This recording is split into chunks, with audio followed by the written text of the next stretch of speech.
Est-ce que c'est normal pour un syndicat de s'intéresser au CE? Justement pas, ça c'est très intéressant. C'est-à-dire qu'on voit qu'en France, pratiquement quelles que soient les organisations syndicales, les CE, c'est des corps qui restent des corps un peu étrangers. Alors que c'est aujourd'hui quand même l'un des endroits où les syndicats ont la plupart de leurs militants qui sont investis, qui font beaucoup de choses, qui les font vivre. Il n'y a pas vraiment de retour. Les gens plus modernes diraient qu'il n'y a pas de feedback entre ce qui se passe dans les CE et puis les syndicats. Petit à petit, les syndicats se sont un peu fait déposséder de ce qui se passe dans ces lieux. En grande partie parce que pendant très longtemps, en fait, l'action syndicale, c'était pas là. On parle de 70 ans des CE. On peut dire que pendant 35 ans, c'est-à-dire entre 45 et 80, même 40 ans, l'action syndicale, c'est d'abord une action qui était dans une autre institution représentative du personnel dont on ne parle plus, qui s'appelle la grève. C'est-à-dire c'était là que les salariés se manifestaient collectivement. Pour plein de raisons, l'action gréviste a beaucoup tombé et on peut dire que le militantisme s'est replié dans les CE parce que là on avait des moyens, parce qu'il y avait aussi la protection pour les militants, ce qui est quand même pas rien du tout. Et puis il y a aussi pas mal de facteurs culturels qui ont fait que les questions économiques, les questions d'emploi, etc., qui sont traitées dans les CE sont devenues des questions beaucoup plus centrales. Les organisations syndicales françaises ne se sont jamais donné les moyens de se centrer sur leurs militants qui sont dans ces institutions. Alors il s'agit de la question de la resyndicalisation des CE. Oui, tout à fait. C'est-à-dire qu'il y a aujourd'hui les endroits où la représentation des salariés existe, c'est beaucoup dans les CE, mais pas seulement dans les CE, c'est aussi dans les DP, c'est dans les CHSCT. Les CE, c'est un endroit qui est un endroit important parce que petit à petit, au fil des décennies, il y a plein de fonctions qui ont été attribuées par l'État à travers la loi aux CE. Et les employeurs qui étaient très contre les CE pendant très longtemps ont petit à petit compris que pour eux, ça pouvait être une bonne stratégie, au contraire, d'utiliser les CE, c'est-à-dire en fait c'était la crainte des syndicats 30 ans auparavant, d'utiliser les CE pour expliquer ce qu'était leur stratégie. Alors l'employeur a réussi à ramener vers lui les organisations syndicales à travers l'institutionnalisation des CE? Ils ont largement réussi aujourd'hui à faire qu'une bonne partie des échanges sociaux soient cantonnés à ces enceintes qui sont des enceintes extrêmement intéressantes, les CE, à beaucoup de points de vue, mais qui très souvent ont des défauts parce qu'elles éloignent un peu les échanges des salariés. Prenons un exemple sur les droits en matière d'information économique des CE. Quand on institue les CE, généralement une entreprise, c'est un endroit, un patron, un lieu, une activité.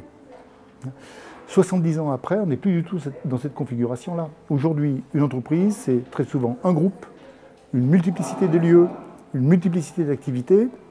Et quand on informe les représentants des salariés sur les questions économiques, c'est très souvent à un niveau très central. C'est plus du tout la question de savoir est-ce que l'établissement à tel ou tel endroit, il est viable. La plupart du temps, on n'a même pas d'informations sur ce qui se passe très localement.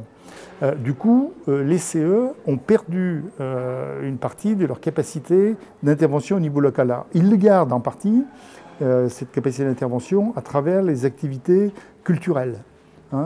Mais les activités culturelles, les syndicats ont beaucoup perdu de capacité d'initiative. À l'origine des CE, on a complètement oublié, par exemple, qu'il n'y aurait pas de festival d'Avignon, il n'y aurait pas de festival de Cannes s'il n'y avait pas eu les syndicats, et en particulier la CGT. Je veux dire, Cannes n'existe que parce qu'il y a eu une mobilisation du syndicat, du cinéma, de la CGT, qui dit on ne va pas se laisser envahir par les Américains. Donc globalement, pour gérer les activités sociales et culturelles, on s'en remet au CE. Pour la bataille revendicative, on s'en remet au DP. C'est ça, mais de moins en moins les activités culturelles ou touristiques, parce que quand les CE démarrent, en fait, les salariés ont très peu de pratiques en matière culturelle ou touristique. Et les CE vont beaucoup développer ça. Et aujourd'hui, ils ont été rattrapés par les marchands. C'est-à-dire qu'aujourd'hui, les CE, en fait, ils répondent à la demande des salariés pour faire des choses en matière marchande. Donc, ils n'ont plus beaucoup d'autonomie.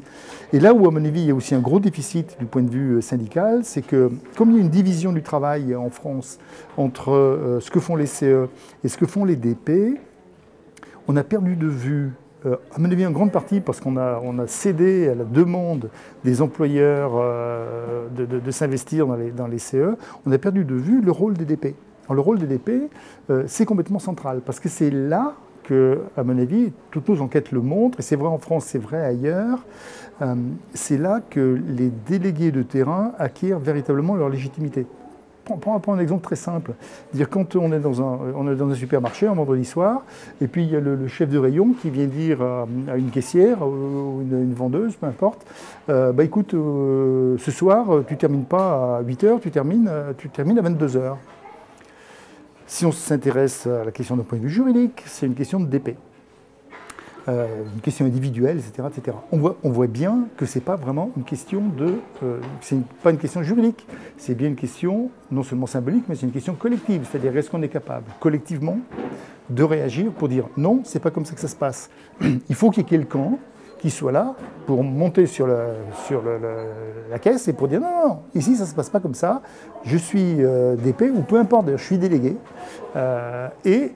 C'est pas comme ça que ça se passe, c'est qu'il est capable de mobiliser les gens et que ça soit visible. Mais on ne voit pas un élu de CE faire ça. Non, justement, on ne le voit plus. Alors que, on voit plus un DP.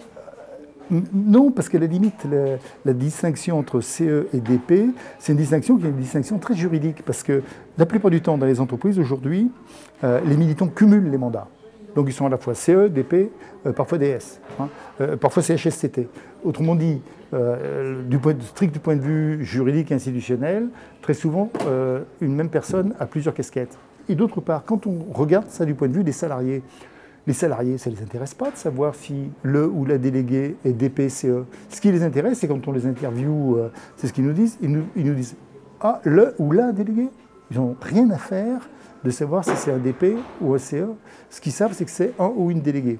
Et ce qu'ils mesurent très bien, c'est ce que le ou la déléguée est capable à un moment de faire. Et ce qu'on sous-estime, à mon avis, dans les organisations syndicales en France, aujourd'hui, c'est le rôle extrêmement important de la présence sur le terrain pour que les salariés sachent que leur vie quotidienne sur le terrain peut être prise en charge par des délégués qui sont là comme relais du collectif pour dire voilà ce qui est la pratique et voilà comment on veut faire ensemble, pas seulement parce que c'est la loi, mais c'est aussi parce qu'on existe ensemble en tant que salariés.